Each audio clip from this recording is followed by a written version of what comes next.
Alright, so now that we have a main idea of how spark plugs work, let's go ahead and change it on this 2013 Nissan Sentra. So spark plugs, like I said, they're located towards the middle of the engine. So in this case, we have an engine cover here. So let's identify the fasteners holding it. So some engine covers don't actually have any fasteners holding it. So what we could do is just pop out the cover.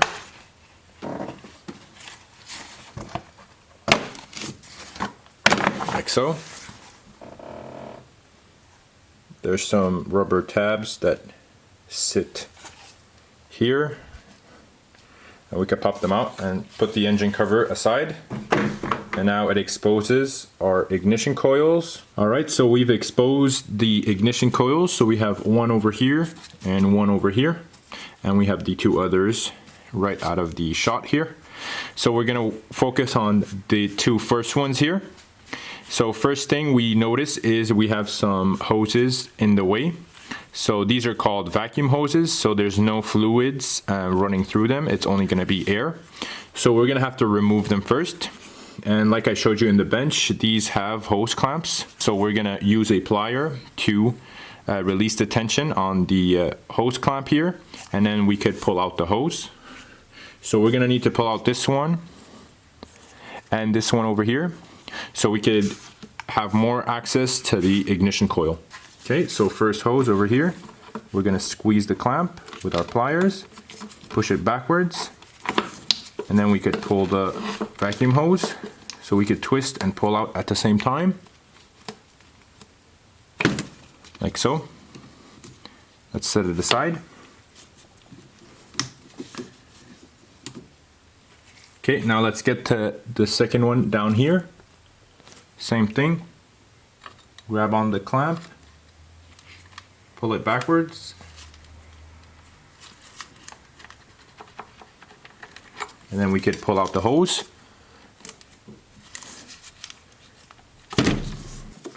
Okay, perfect. Now we have better access to the ignition coils. Alright, so we've switched angles to give you guys a better shot. So these are the ignition coils. Now let's identify the fastener holding the ignition coil. Looks like we have a hex fastener over here. Let's see what size is it. So that hex fastener is a 10 millimeter. Alright, so now let's go ahead and remove it.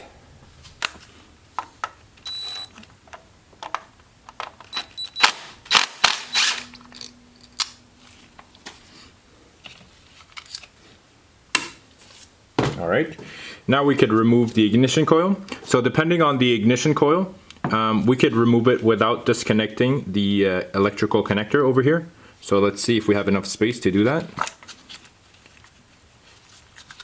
Alright, unfortunately we don't. So we're going to have to disconnect this connector here. So the tab in the middle, we're going to push down and then pull out, and it's going to remove the connector. Like so.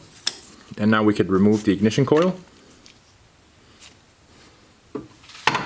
Alright, and now down that hole is our spark plug. We could see the end of it.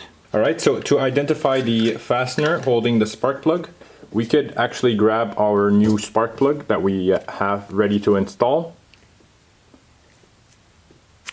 And we could test fit the sockets that we're gonna need. Alright, so for these Nissan spark plugs, they are a bit smaller than usual than the regular 5/8 socket. So these are actually a 9/16,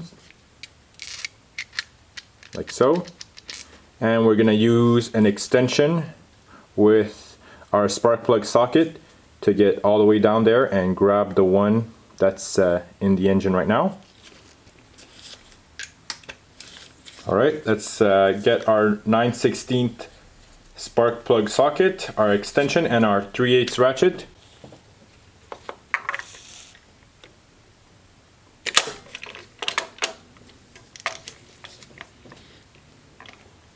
Okay, so we're going to go counterclockwise to break it loose.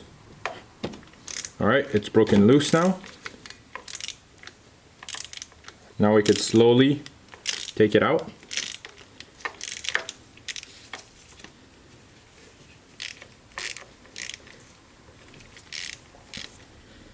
And once you feel the resistance, most of the resistance gone, we could fish it out by hand.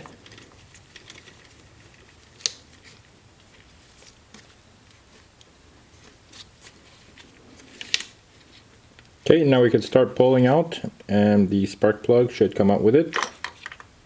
Okay, there we go. Spark plug is free. Alright, now we're ready to put our new spark plug in. So it's a good practice to put some anti-seize towards the ends of the thread here. So that's what we're going to do. We don't need much, we just need a bit. So it's going to help us next time we have to do this. The spark plug isn't going to seize in the engine. So that's all we need. Now let's attach it to our 9/16 socket.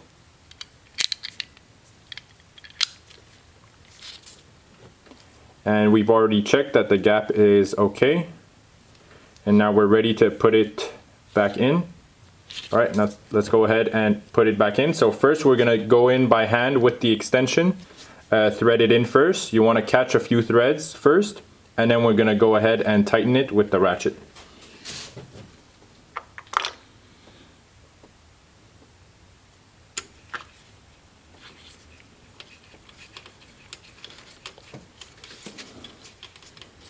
Okay, so once you've felt that you've caught enough threads, we could go ahead with our ratchet and start tightening.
All right, once we feel that it's starting to get hard, okay, that means it's bottomed out.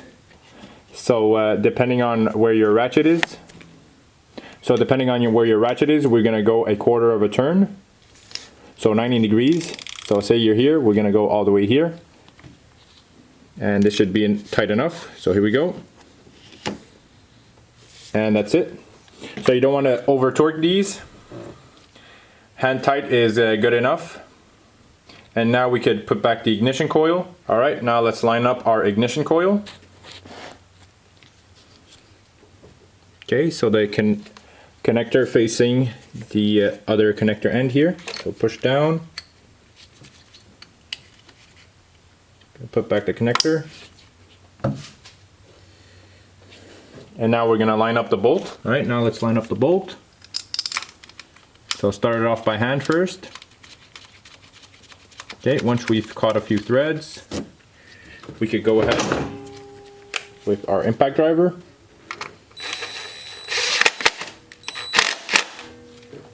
And that's it. All right, so the procedure is going to be the same for the second, third, and fourth ignition coil. So there are some vacuum hoses in the way as well that we have to take off, but it's going to be the same concept. And once we're all done, we could put back the vacuum hoses. This one over here. This one over here. And don't forget to tighten the clamps.